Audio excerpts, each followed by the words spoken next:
So this first thing, he's feeding me that one, and I'm doing the same thing. As I come down here, I'm just gonna do a strike. And I don't care what strike, what flavor you put into that.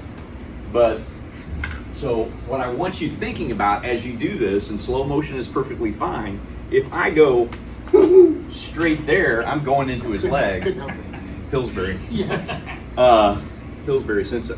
So if I go straight here, I don't get much of a reaction, right? Because I'm going into his two table legs. So I don't want to do that. I want to come here. If I'm going to do that same strike on impact, I want to change directions. So all I did is on impact, I just flexed my wrist, and I got a little bit better reaction out of it. Okay, that's all we're doing, is we're trying to switch your step this time. So if he came in crossbody, a straight punch is going to the missing table leg, right? So the two are different. You got to get used to looking at their vulnerabilities. Kyusho is really about attacking the person's foundation and not allowing them to ever recover until the encounter is over. That's truly what, if you want to be good at Kyusho, you want to be able to disrupt them and not let them ever recover. And it may end with this, or it may end with a wrist lock. You know, you can go Kyusho into tweet that. So again, I'm here, I'm coming over the top, slide and get your cinch, and then his foot is aligned with his other foot. So switch that, right?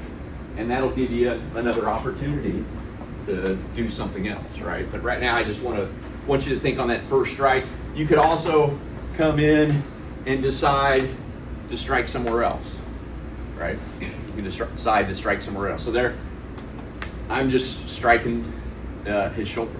Again, straight doesn't do much. If I want to go to the front table leg, I need to create friction and drag, right? So I took him to the front table leg, because the moment my knuckles buried into his skin, I kind of did this motion, right? So that's straight, not much is happening. If I drag, and you see my heel came back, that changed what happened there.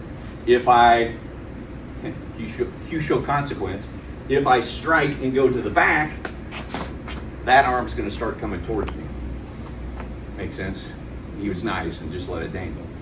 But if I was gonna strike here, I need to be up here, right? Which is fine, right? Because his hand comes up, and I know Kyusho consequence, I'm turning his body to where that hand's coming up. So I place my forearm there, and then I just capture it and do tweaking, right? But I just want you playing with that right now, of thinking about, here I am, I've got him in this position, what can I hit, which way are his legs, and how can I use my cat stance? Like if I'm gonna want to rotate to the back on impact, do I want my body facing here, or do I want it facing into that back table leg for sufficient, right? I'm at a right angle here. All right, so play with that. Where you hit, I don't care. I want you thinking about, if I hit this, I need to go that way, or I need to go that way. If I hit this, I need to pull, or I need to curl and push. Make sense? But what I want you to do, and just going slow, is mess with their timing, right?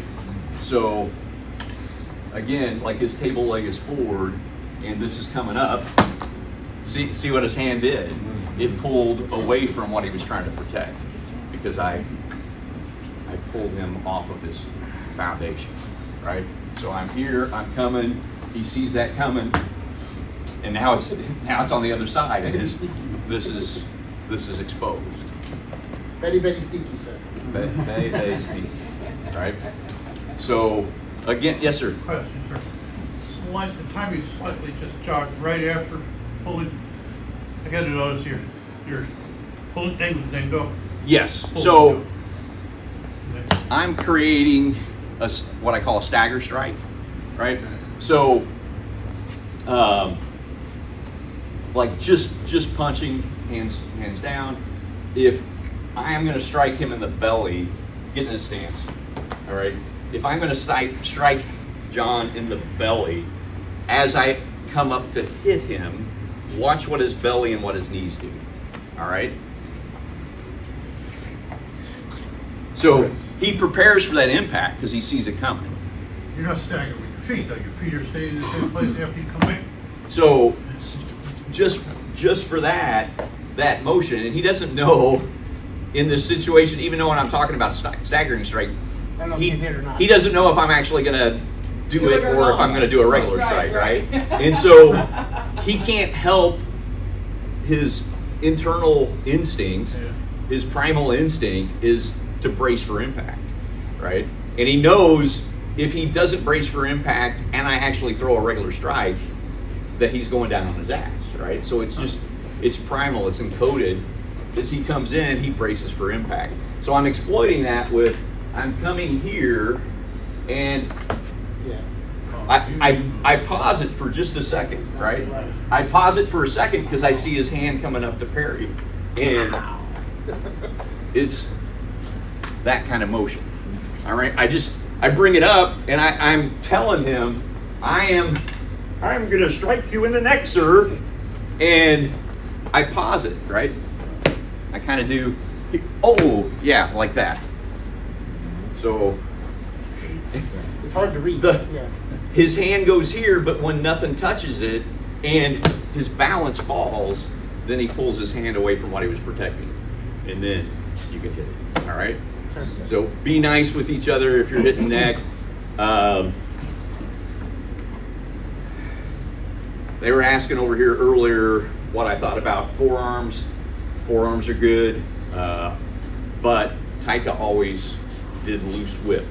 So when this is a good place to strike, to practice neck strikes, is right there on the arm. And Taika, he literally opened his hand as he impacted. I can't do it. Sorry. I can't keep my hand closed unless I really think about it, right? Then it feels different. It does. That versus that. It moves his body more. I'm letting it relax and go through, right? And that's what I would want to do on his neck. Or even like up here, zygomatic. Sort of say xiphoid, but zygomatic. I want to impact that and let kinetic energy whip through it.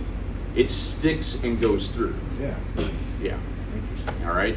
So if you're gonna, you and your partner have mutual agreements. You can hit each other in the neck if you want. But that's a good replicant of the neck, the structure, because it's all tied through there, and you get a similar reaction without making everybody be done with training in the first hour, right? All right. Anybody in here a centaur? No. We're all bipedal creatures, right? So the rules that apply to their weaknesses are also our weaknesses.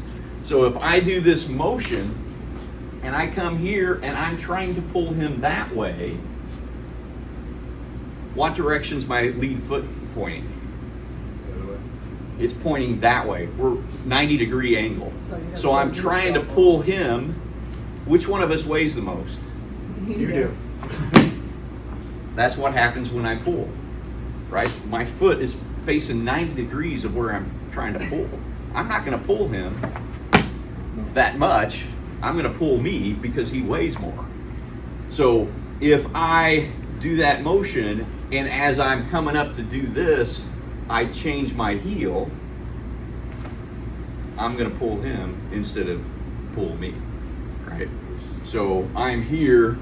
As I come in to do this, I'm switching to a different cat stance so that I've got my table legs in position to be strong to pull him to do the strike.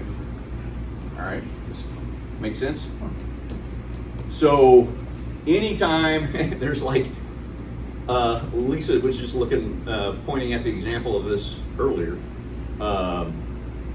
In the book, there's these kind of positions that I show my footwork and the bad guy's footwork, and I show like a coiled spring or a solid line. If I'm trying to attack their balance, my balance needs to be in the correct position so that I'm able to impart kinetic energy and not have it recoil back because I'm trying to impart it this way, but I have no support.